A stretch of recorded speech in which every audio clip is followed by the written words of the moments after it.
I don't know that I necessarily thought there was, I mean, in terms of, I wanted to work in something entertainment, I wanted to do or storytelling. I think, but I sort of, once you get on the track of, I was acting. And so I thought, well, I'm going to be an actor. And I don't think I saw anything outside of theatre uh, as accessible, actually, maybe. I don't know, maybe just narrow mindedness, or I didn't really think about it. So initially, it was sort of like just the thing that was in front of me that I was pursuing. Um, and I think luckily so, I love it. And then I think in terms of, I think there's maybe the question of like, why do you keep working in theatre? Is always the sort of theatre creatives ask ourselves all the time. But I think I enjoy the event of it. I was thinking about it this week in rehearsal actually, and sort of it feels a bit like you're planning a party, but that's gonna like be on every night. And there's something both vital and redundant about it at the same time. So I love the event of it.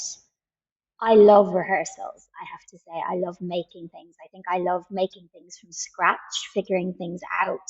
Uh, and I love the shared experience of that with a team who sort of people coming up with ideas that you'd never think of. I like how you get like so obsessed with a certain sort of idea that you end up kind of going, oh, that's maybe not that good, and you throw it away, and then something else creeps out. So just the whole process of it. But I think the community of it as well, especially, I suppose it's such a cliche to say, but especially post pandemic, I've got a really renewed belief in this being around people and theatre, both in the making process of the way in which you make it is together, but then also the way in which it's received is together, and it has to be live. And I have such a reverence for that. I love the liveness. I love the event, and yeah, it's fun. I mean, it's really fun. It's difficult, but when it's difficult, it's like interestingly difficult. So it's a joy and a privilege. I think probably just how mechanical it is. Maybe not mechanical is maybe not the right word, but the fact that I suppose it really does just take a lot of talking about and trial and error and moments that appear to be hopefully simple, or you're not thinking about the work that got there. The actual work that does take to achieve them is quite, it's not spectacular. It's probably not anything anybody else couldn't do, really. It's just a lot of like sitting and going, okay, if I do this. So there's a lot of working out. There's a lot of, um, I don't use this in a sort of negative way, but it's quite mundane actually. The sort of, you're repeating, you're trying things. Um, it's like cooking or something. So I think that would, if I hadn't been in a rehearsal room before, I think there's something so spectacular and finished and accomplished, and actually in a room, the unknown. We don't really know what necessarily what we're going for. You might know a feeling, but actually the getting there is it's kind of just like anything else. You're just figuring it out. So, Boy Parts is a book originally by Eliza Clark, who's incredible. The book is amazing. And Gillian Greer, who's adapted the book for stage, uh, sent it to me. So she had read the book and I think immediately had this idea that it would work really well as a play, which is quite incredible, actually. I don't think it's that obvious, and it's a really interesting and cool idea. And so I've been really fortunate to be able to have read the book and then spoken to Jill about an adaptation, and then for her to go and write and write and write and write. That's, she's a grafter. Um, and I think that so in part there was something really tantalizing about the process of adaptation. But actually I think, you know, I've known Jill for a few years, creatively and sort of to talk to, and she, I think there was something in the book that spoke to her that she knew instinctively would speak to me, which is there's a woman, an artist at the center of it, who is just trying to be taken seriously for the work that she makes, and in trying to navigate the world in such a way that she feels less out of control, um, through all of the ways in which a world makes a person who appears a particular way be not in control or have agency of themselves, and the way that they want to exist in the world. And she goes about it in a very questionable way, which is intriguing. She's not immediately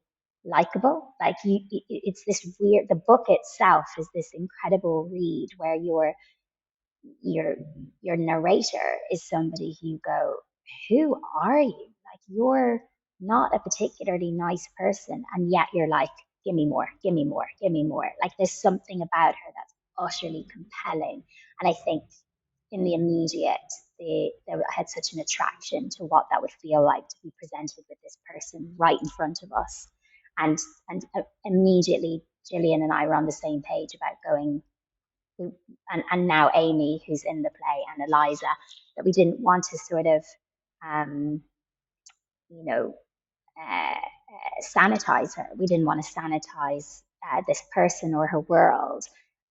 We sort of wanted to fight for her without sort of making her inherently likable. So that was the real draw. And I think it's exciting as well that there's potentially a whole audience for the book who aren't a typical theatre going audience, and to see the response to what it's like to imagine a world and then to see it realized on stage. It makes me nervous because everyone's going to have their own iteration, but it's really exciting. I think it's lovely.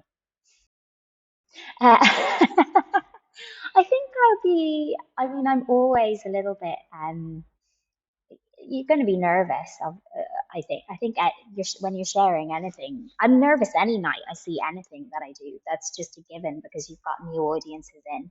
I think the difference with press night is you've hit the end of the point where you're able to um, continue working. It's really what press night marks more than anything is a decision to go, at this point, we sort of back off continuing to make changes, leave the actor alone, leave the writer alone. And it's good to have that, but you know, it's a short amount of time we have to make something new. And so I'll probably be going, oh, wish I got to do that scene one more time. But I think I'll mostly be feeling like I can stand by, if the way we're working, the way I like to work. I think the way the team is working is in such a way where we're making decisions that we're all excited about. And if if we've hit press night and we can stand by the show we've made, which we will, because we're all on board making the show we're making, then it'll be I'll be nervous but excited to share it, and I think really proud. We're this is the thing. You get so it's like you get a bit addicted to this thing of like working with people who are just giving above and beyond this energy and this brain space. Theatre just does that for some reason, and so there's a real pride in seeing the alchemy of the whole thing come together. So yeah, dance. I love dance theatre. If I'm allowed to say dance, that's probably a bit of a cheat because it's its own form. But I was actually at Chalk Dowsa at Sadler's Wells last night, which is Michael Keegan Dolan's company, and I just was like, gosh, I'd love to do that. But that kind of um, the sort of Hofa Schechter, Crystal Pite, these sort of choreographers who are inherently theatrical. I think because it removes text mostly. There's obviously sometimes some text. You're what what you're left with is feeling, and I suppose for me, I'm so uh, that's the thing I enjoy about any piece of work, and because I'm boringly logical and cerebral to get to sort of be immersed in something that is much more about how it's making you feel, or you have to sit with how it makes you feel. I don't know. It just lets me switch off. I just enjoy it so much. I love a good musical as well, singing and dancing.